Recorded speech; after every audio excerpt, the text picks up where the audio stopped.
Filipenses capítulo 4, do versículo 10 até o versículo 20, esses versículos da palavra de Deus que nos chama a atenção, porque Paulo, ele era um homem grato a Deus, e assim nós também devemos aprender. Diz a palavra: ora, muito me regozijei no Senhor por finalmente reviver a vossa lembrança de mim, pois já vos tinhas lembrado, mas não tinhas tido oportunidade. Não digo isto como por necessidade, porque já aprendi a contentar-me com o que tenho. Sei estar abatido, sei também ter abundância.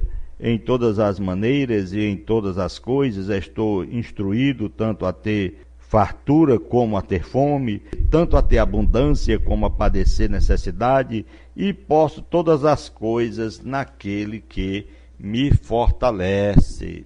Todavia fizeste bem em tomar parte na minha aflição.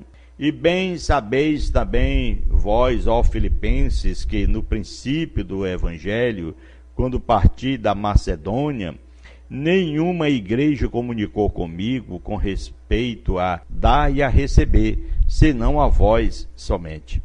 Porque também, uma e outra vez, me mandaste o necessário a Tessalônica. Não que procure dádiva, mas procuro fruto que aumente a vossa conta. Mas bastante tenho recebido e tenho abundância. Cheio estou, depois que recebi de Epafrodito o que da vossa parte me foi enviada, como cheiro de suavidade e sacrifício agradável e aprazível a Deus.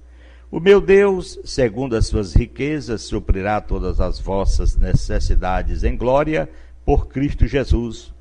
Ora, o nosso Deus, o Pai, seja dada a glória para todos sempre. Amém.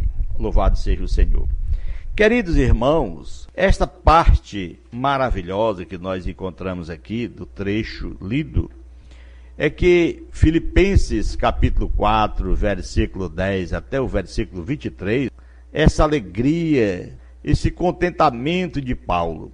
Paulo começou a sua carta agradecendo a Deus pelos filipenses. Versículo 3, ele começa a regozijar-se, dando glória ao nome de Jesus. Com estas as palavras que nós observamos, a tamanha alegria que Paulo manifesta. Paulo começou sua carta agradecendo a Deus pelos filipenses. Ele encerra com agradecimento pessoal aos irmãos. No capítulo 4, versículo 10 ao 13. Ao receber a ajuda dos filipenses, Paulo se regozija grandemente no Senhor. O versículo 10, ele se regozija no Senhor, dizendo: ora, muito me regozijei no Senhor, por finalmente reviver a vossa lembrança de mim, pois já vos tinha lembrado, mas não tinha tido oportunidade. Ele faz todo esse comentário. O versículo 13, ao receber a ajuda dos filipenses, Paulo se regozija grandemente no Senhor. O contentamento nesta vida é uma atitude aprendida. Versículo 11, não digo isto como por necessidade, porque já aprendi a contentar-me com o que tenho. Em todas as coisas que Paulo sofreu por amor do Evangelho, é o que diz a palavra, ele aprendeu a manter sua atenção em Cristo. Irmãos, se nós encontrarmos tempo para ler a palavra de Deus e prescrutar, meditar na vida de um homem de Deus como Paulo, a gente pode observar também em 2 Coríntios 12, 7 a 10, a revelação do grande amor de Paulo. Ele nos mostra. Se aprendermos a ter Cristo como foco de nossa vida, nossas circunstâncias material poderá perder sua importância. É o que nos diz desde o versículo 12 ao versículo 13, que ele diz: sei estar abatido, e sei também ter abundância, em toda maneira e em todas as coisas, estou instruído tanto a ter fartura como a ter fome, tanto a ter abundância como a padecer necessidade, e posso todas as coisas naquele que me fortalece. Quando nós aprendemos de Cristo, é outra coisa. Exemplo do apóstolo Paulo aqui, dizendo que pode todas as coisas naquele que lhe fortalece. Ele aprendeu a ter a fartura, ele aprendeu a padecer necessidade. Por isso que eu digo, o foco é Cristo. Mas um apóstolo como o apóstolo Paulo, é importante a gente ler a palavra, observar a vida de um homem de Deus que é bem diferente daquela vida que muitos querem hoje. Então, o verdadeiro donativo, capítulo 4, versículo 14 ao versículo 20, ele deixou bem claro dizendo: todavia, fazeis bem em tomar parte na minha aflição. E bem sabeis também vós, ó Filipenses, que no primeiro dia da semana, no princípio do Evangelho, quando parti da Macedônia, nenhuma igreja comunicou comigo com respeito a dar e a receber, senão vós somente.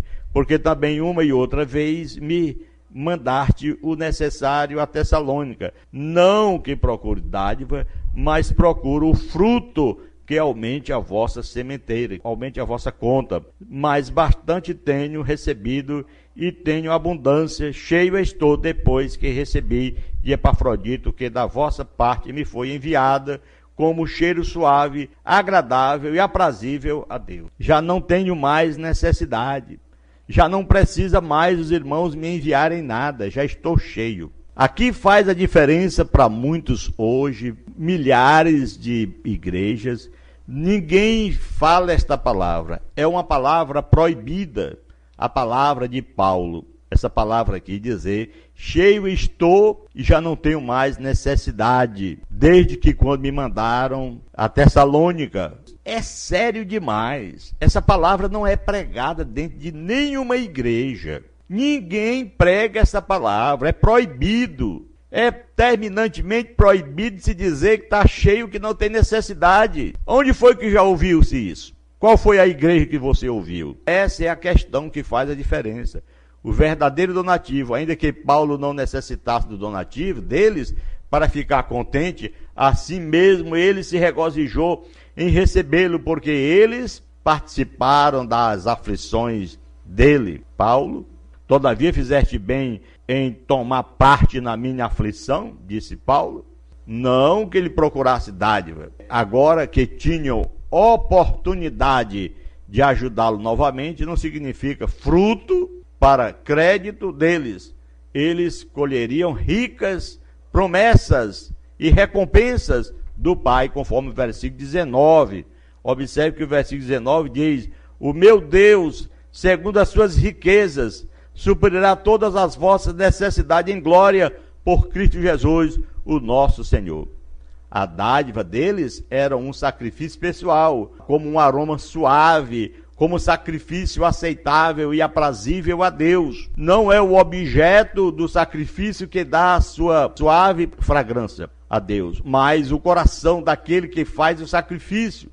Os corações dos filipenses eram suaves para com Deus, com seu abundante amor para com Paulo. Quem sabe como está o seu coração, é abundante também para com a sua igreja, com o seu pastor, em sentido de ofertá-lo, de ajudar, e ele lê a palavra, você conferir se é certo mesmo. Tudo isso tem que estar dentro do contexto daquele que é religioso, daquele que tem a fé, daquele que segue a Cristo. Essa generosidade é o modelo para os cristãos de hoje. Eles não deram esperando receber bênção em retribuição. Não deram porque era algo que a igreja, entre aspas, exigia.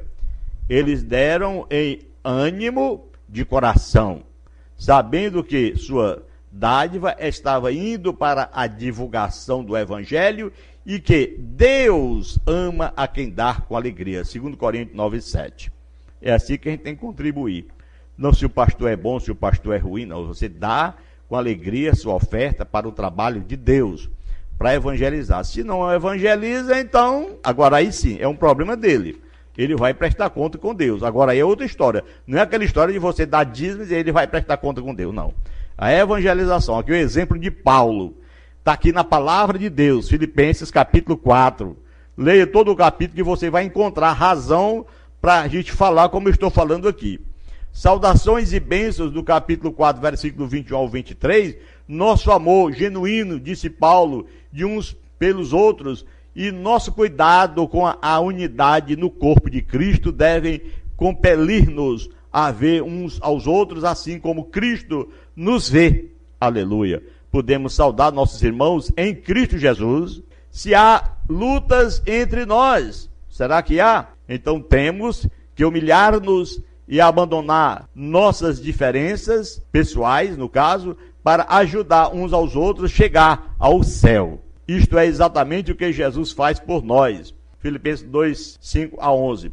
Por isso, Paulo, ele envia saudação de todos os irmãos que estavam com ele. Do versículo 21 ao versículo 22, nós encontramos saudação a todos os santos em Cristo Jesus.